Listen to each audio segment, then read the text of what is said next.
अस्सलाम वालेकुम। Health care guideline channel में आपको खुशामदीद कहती हूँ। मैं हूँ आपकी होस्ट डॉक्टर शीबा अकरम।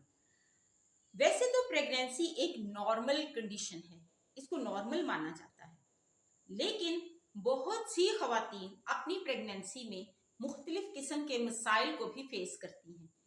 कहीं तो ब्लड प्रेशर का मसला पैदा हो जाता है, कहीं शुगर के मसाइल आ जाते हैं, कहीं मुख्तलिफ किस्म की इन्फेक्शंस का सामना करना पड़ जाता है।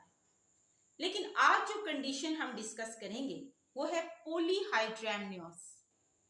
पोली से मुराद है बहुत ज्यादा और हाइड्रेमनियोस से मुराद है पानी, यानी कि हम्ल के दौरान माँ के पेट में बेबी के इर्द गिर्द जो पानी होता है वो नॉर्मल से बहुत ज्यादा हो जाता है।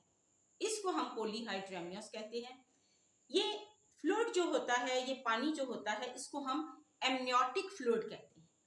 और ये पानी बेसिकली हमल की मुख्तलिफ हालतों में, मतलब शुरू के महीनों में इसकी मिकदार कुछ और है, दरमियान के टाइम में कुछ और आखिर में इसकी मिकदार कुछ और होती है। नॉर्मल अमाउंट जो होती है इस एमनियोटिक फ्लूइड की, वो अगर देखा जाए तो 34 हफ्ते 34 वीक्स पे ये सबसे ज्यादा होती है, यानी उस वक्त इसकी मिकदार 800 सीसी होती है।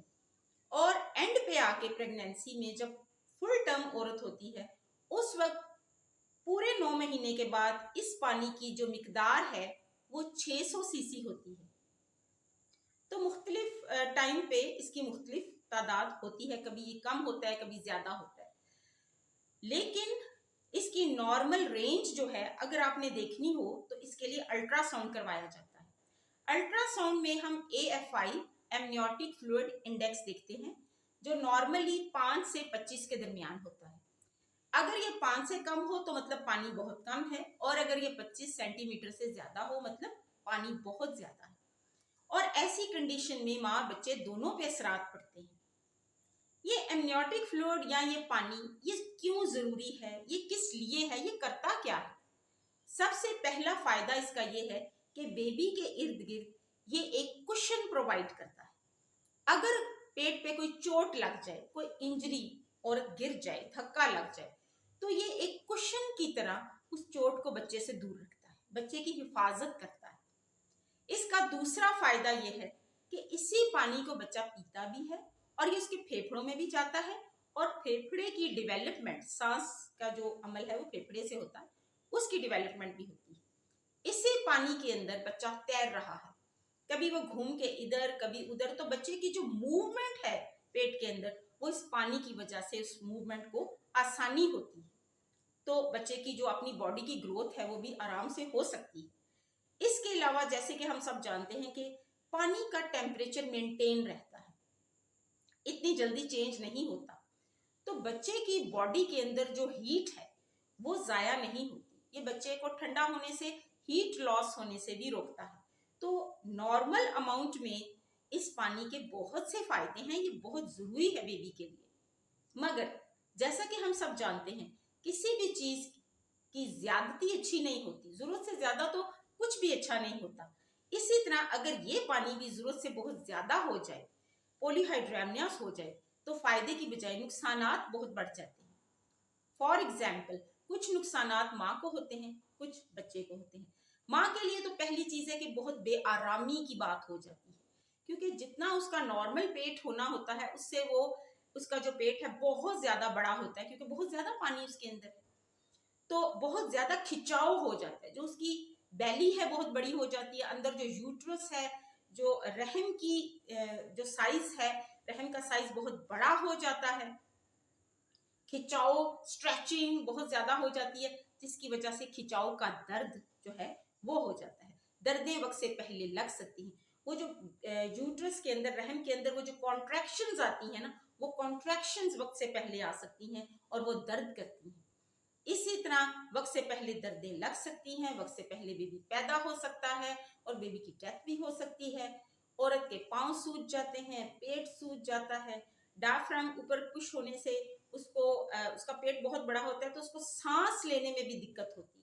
आंतें दबी हुई हैं, मैदा दबा हुआ है तो सीने में जलन होती है, हाजमे के मसाइल होते हैं, पेशाब की तकलीफें होती हैं, पखाने की तकलीफें होती हैं, तो मदर के लिए बहुत ही अनकंफर्टेबल सिचुएशन हो जाती है। बेबी की साइड से देखा जाए तो बच्चे को चूंकि बहुत ज्यादा पानी उसके इर्द गिर्द है, तो वो जरूरत से ज्यादा मूव करता है, इधर मूव कर रहा है, उधर मूव कर रहा है। रिजल्ट क्या है, उसकी पोजीशन नॉर्मल नहीं रहती। एबनॉर्मल पोजीशन की वजह से नॉर्मल डिलीवरी तो पॉसिबल ही नहीं होती। सिजेरियन सेक्शन के जो चांसेस हैं वो बहुत ज्यादा बढ़ जाते हैं, ऑपरेशन करना पड़ सकता है। और वही करना पड़ता है जब पोजीशन नॉर्मल नहीं होती, बेबी ट्रांसवर्स हो गया है, बेबी ओब्लीक या ब्रीच हो गया, उल्टा हो गया है, तो जाहिर ऑपरेशन ही होगा।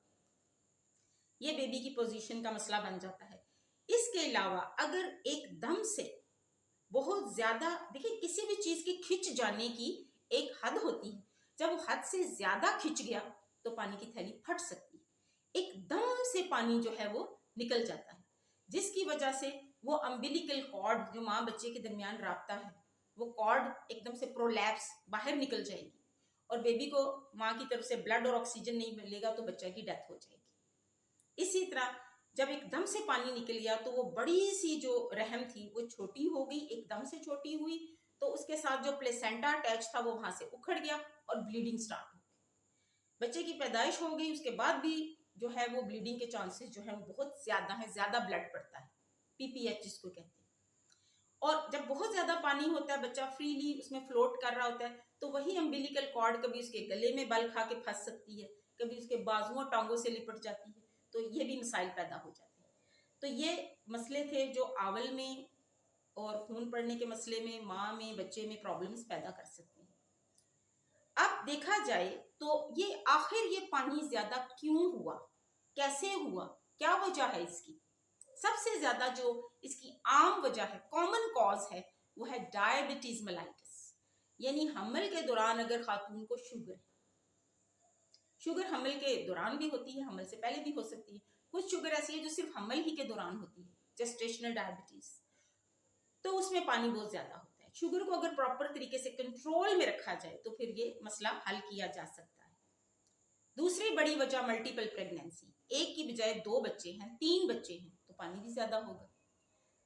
तीसरी बड़ी वजह है न्यूरल ट्यूब डिफेक्ट्स, कंजेनिटल एनेमिस, नुक्स है बच्चे के अंदर, बच्चा सही से नहीं बना होगा, उसके सर की हड्डी नहीं बनी, ब्रेन एक्सपोज है, पानी ज्यादा होगा। कमर के मोहरे सही नहीं बने, स्पाइना बाइफिडा है, पानी ज्यादा होगा। इसी तरह कुछ और कंजेनिटल एनेमिस है, कुछ मुख्तलिफ किस्म की इन्फेक्शंस हैं जिसमें ये पानी ज्यादा होगा। आप इन्फेक्शंस को ट्रीट करें। अब आप पैदाइशी नुक्स का तो आप कुछ नहीं कर सकते, ज्यादा बच्चे हैं, 2 हैं, 4 हैं पेट के अंदर, 2 3 हैं, उनको भी आप कम नहीं कर सकते, उनका तो कुछ नहीं कर सकते, लेकिन शुगर को कंट्रोल कर सकते हैं, इन्फेक्शंस को कंट्रोल कर सकते हैं। इसी तरह एक कंडीशन है रिसेस इनकम्पैटिबिलिटी, माँ का ब्लड ग्रुप और है, बच्चे का और है, एंटी डी का टीका नहीं लगा, RH एंटीबॉडीज ने बच्चे के ब्लड को तोड़ दिया, वो मसला भी प्रिवेंटेबल है, उसे भी नेक्स्ट प्रेगनेंसी में रोका जा सकता है, लेकिन इस प्रेगनेंसी में कुछ नहीं किया जा सकता। तो कुछ वजूहात ऐसी हैं जिनका इलाज मुमकिन है, कुछ वजूहात ऐसी हैं जिनका इलाज मुमकिन नहीं है। तो जो भी इसका ट्रीटमेंट है, इलाज है, वो तो यही है कि आप पहले उसकी वजह का पता करें और उसके बाद आप उसको ट्रीट करें। इसकी तशखीस में अल्ट्रासाउंड का बहुत बड़ा रोल है। अल्ट्रासाउंड इसकी तशखीस भी करती है, AFI मेजर करके आपको ये भी पता चल जाता है पानी कितना है, वगैरह वगैरह, बहुत सारी बातों की आपको समझ लग जाती है। उसकी वजह क्या है वो भी आपको पता चल, अगर पैदाइशी नुक्स है नजर आ जाएगा, 2 बच्चे हैं, 3 बच्चे हैं, नजर आ जाएंगे। तो ये बहुत सारी चीजें आपको अल्ट्रासाउंड से पता चलती हैं। उसके बाद आपने जो इलाज करना है वो वजह का इलाज करना है, अगर वो पॉसिबल है तो। लेकिन समटाइम्स औरत का पेट इतना ज्यादा बड़ा होता है, वो इतनी अनकंफर्टेबल हो जाती है, वो कहती है कि मेरे से सांस भी नहीं लिया जा रहा, मैं क्या करूं। ऐसी कंडीशन में आप क्या करते हैं, आप लाइकर यानी उस पानी को उसके पेट में से निकालते हैं, थोड़ी तादाद में, एकदम से सारा नहीं आप निकालते हैं, आप थोड़ी तादाद में निकालते हैं। आप एक सुई लेके अल्ट्रासाउंड को एक गाइडेंस बना के आप वो सुई उसके पेट के खास लाइकर पॉकेट में डालते हैं, पीछे पाइप लगाते हैं, सक्शन करते हैं, वो पानी उस सुई के उस नीडल के थ्रू, वो लॉन्ग नीडल होती है, आप उसको अल्ट्रासाउंड के में देखते हुए उसके लाइकर पॉकेट में डाल के लाइकर को ड्रेन करना शुरू कर देते हैं, तो पानी आप थोड़ा थोड़ा निकालते हैं। एक वक्त में एक खास मिकदार आप बाहर निकाल देते हैं, उससे यह है कि वो रहम छोटा हो जाता है और आराम में आ जाती है, सांस लेना इजी हो जाता है, उसकी तबीयत बेहतर हो जाती है। एक तरीका ये है। लेकिन अगर बार बार वो पानी फिर से बन जाए तो आखिर आप उसे कितनी बार निकालेंगे? तो फिर उसका एक ही ऑप्शन रह जाता है कि आप दर्दें लगाएं, बच्चा निकालें और इसको परमानेंटली इस प्रॉब्लम को हल करें। उम्मीद करती हूँ इस मालूमात से आपको काफ़ी समझ आ गई होगी कि पॉलीहाइड्रोएमनियास क्या है, इसकी वजह क्या है और इसका हमने क्या करना है। देखते रहिए हेल्थ केयर गाइडलाइन चैनल को। मिलते हैं आपसे फिर किसी और वीडियो में। इजाज़त दीजिए। अल्लाह हाफिज़।